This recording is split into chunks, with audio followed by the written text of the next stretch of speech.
এই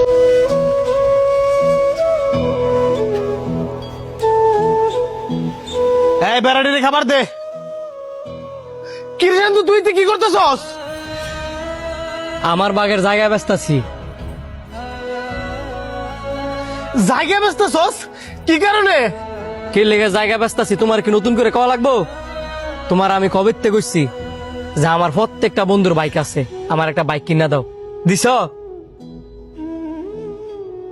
দেও নাই। যেই কারণে বাধ্য হইছি আমার বাগের জমি বিক্রি করতাম। আমি তো তোর ভালোর জন্যই বাইক কিনে দিই না। দেখ ভাই, তুই বুঝার চেষ্টা কর, তুই জমিটা বিক্রি করিস না। আপনার ভাইয়ের বাগের জমি আপনার ভাই বিক্রি করতেছে, আপনি বাধা দিতেছেন কেন? আর আপনাদের তো জমির অভাব নাই, এক ডিসিম বেচলে তেমন কোনো ক্ষতি হবে না। আপনি আজারা কথা কেন না, দুই ভাইয়ের মাঝখানে ঢুকিয়া ফেসলা গেন না, হেবি যান। বাইরে তুই বুঝার চেষ্টা কর, তুই আমার একটা মাত্র ভাই। বাপের জমি বেচা বাইকটা কিনিস না, আমি তোর বালা চাই। তুই আমার বালা চাস না, তুই হইছিস একটা নিমসা শয়তান। এমনি তুই ফকিন্নির মতো থাকলেও ঠিকই আমার আড়ালে আড়ালে ব্যাংক ব্যালেন্স করে সয়ে দিছস। তুই আমার এই কথাটা কইতে পারলি? তুই যদি এখান থেকে না যাস তাইলে আমি আরো নোংরা নোংরা কথা কম। ঠিক আছে, তোর জমি বেচার দরকার নাই, তুই আমার 2টা দিন সময় দে, আমি গোয়ালেতে 2টা হাড় করে বেচা তোর বাইক কিনে টিয়া দিতেছি। এটা আগে কইলেই তো আমি নেওয়া লাগে না। 2 দিন টাইম নিছেন, 2 দিনের ভিতরে যাতে টিয়া আমি হাতে পাই, আর নয়তো আমি জমি বিক্রি করে দিব।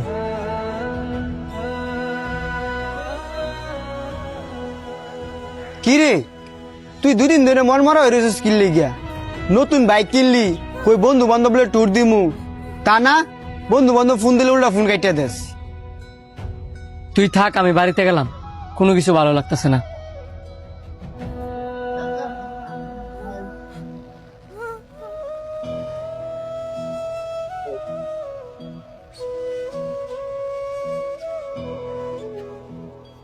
কি ব্যাপার ভাই, বাইকটা কেনার পরের থেকে তুমি আমার সাথে ঠিক মতো কথা কও না, একসাথে বসে খাও না, কেমন যেন ইগনোর করো। ভাই, আপনি আমার লগে রাগ করে থাকেন না, প্রয়োজনে আপনি বাইকটা বিক্রি করে দেন, তারপরও আমার লগে কথা কম। কি মুখ নিয়ে আমি তোর লোক কথা কমু? তুই তো অবুঝ, আমি তো বুঝে, আমি যাই না বুঝা আমার কলিজার টুকরা বাইরে মৃত্যুর টিকিট কিনে দিছি।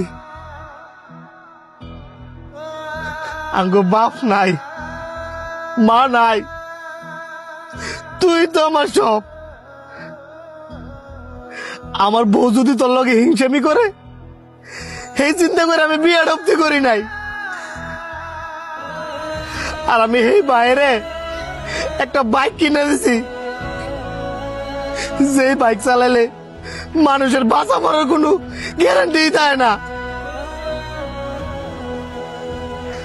আমি তোর হিংসামি করি না, তুই দরকার হয় সব জায়গা সম্পত্তি তোর নামে নিয়ে নে, কিন্তু আমি বড় ভাই হইয়া ছোট ভাই লাশ কান্দনে যেতাম না।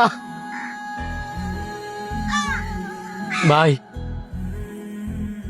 আমি আমার ভুলটা বুঝতাম পারছি, তুমি আমার মাফ করে দাও। আরে মুখে তুই কান্দতেছিস কে রে? ছোটরা ভুল করবে, এটাই তো স্বাভাবিক। ভাই